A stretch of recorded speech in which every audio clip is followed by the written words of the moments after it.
Assalamualaikum warahmatullahi wabarakatuh. Baiklah, saya akan menjelaskan materi mengenai sistem operasi.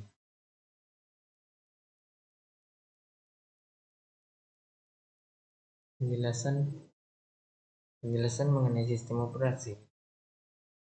Pengertian sistem operasi sistem atau sistem operasi adalah salah satu perangkat lunak atau software yang bertanggung jawab mengatur kerja perangkat keras atau hardware dan menjalankan aplikasi atau software di dalam suatu sistem komputer. Sistem operasi sebenarnya adalah penghubung antara perangkat keras atau hardware dengan perangkat lunak atau software. Saat komputer pertama kali dinyalakan, maka kita tahu bahwa yang sedang berjalan adalah sistem operasi, dan kemudian setelah komputer menyala, barulah program dan aplikasi bisa berjalan. Contoh cara kerja sistem operasi: user menjalankan ke aplikasi menjalankan ke operating system, dan operating system menjalankan ke hardware. Fungsi sistem operasi: menjalankan operasi dasar. Fungsi utama dari sistem operasi adalah menjalankan operasi dasar pada komputer sistem. Ini dinilai sebagai komponen vital yang mendasari kerja perangkat lunak atau software lainnya.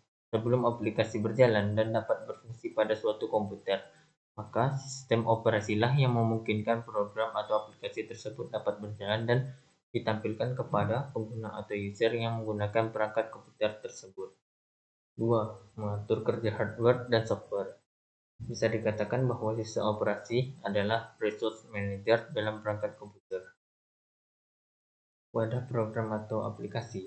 Aplikasi-aplikasi yang ada di komputer memang tersimpan dalam perangkat penyimpanan, akan tetapi sebenarnya aplikasi atau program tersebut berada dalam wadah yang merupakan sistem operasi itu sendiri.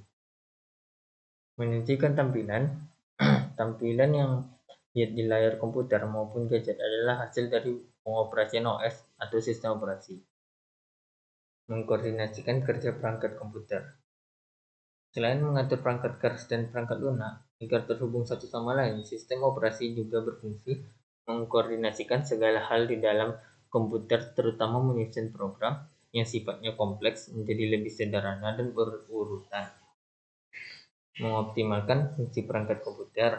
Fungsi lain dari sistem operasi atau OS adalah mengoptimalkan penggunaan perangkat keras maupun perangkat lunak. Macam-macam sistem operasi. Windows merupakan jenis OS terbesar di dunia yang saat ini banyak diadopsi untuk membantu mengkoordinatkan kebutuhan sehari-hari, mulai dari komputer, instalasi,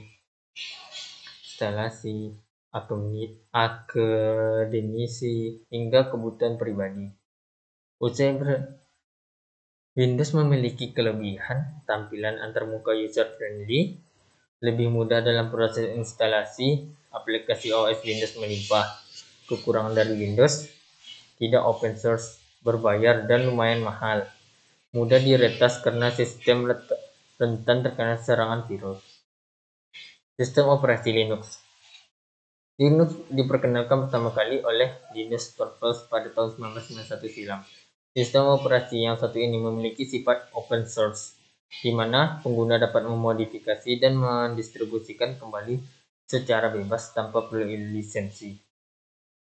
Kelebihan Linux: open source, gratis, tidak ada biaya lisensi, perkembangan sangat kencang karena dikembangkan banyak orang. Kekurangan Linux yaitu tidak dianjurkan bagi pengguna awam. Aplikasi Linux terbatas, cara install Linux terbilang agak susah. Sistem operasi DOS. Sistem operasi DOS bisa dibilang merupakan nenek moyang dari sistem operasi yang dimiliki oleh Microsoft saat ini. DOS, yang juga merupakan singkatan dari Disk Operating System, adalah awal mula metode sistem operasi komputer yang digunakan oleh IBM. Kelebihan sistem operasi DOS: ringan sehingga tidak menghabiskan banyak memori, ukurannya kecil, memiliki kompatibilitas tinggi. Kekurangan sistem operasi DOS: belum ada antarmuka, instruksinya hanya berupa tulisan, tidak ada grafis. Sistem operasi macOS. macOS atau singkatan dari Macintosh Operating System adalah sistem operasi eksklusif yang hanya terdapat di komputer Apple saja. macOS yang diluncurkan pada tahun 1984 pertama kali digunakan untuk komputer bernama Lisa. Lisa tak lain adalah komputer hasil racikan Steve Jobs setelah ia menempuh perjalanan spiritual ke India. Kelebihan macOS lebih stabil, tampilan dan terbuka cocok untuk kebutuhan multimedia, memiliki keamanan tinggi dan tidak mudah diretas, aman dari virus. Kekurangannya harganya relatif mahal, kurang optimal untuk gaming, tidak open source. Sekianlah presentasi dari saya. Apabila ada kesalahan mohon dimaafkan. Wabillahi taufiq wal hidayah. Assalamualaikum warahmatullahi wabarakatuh.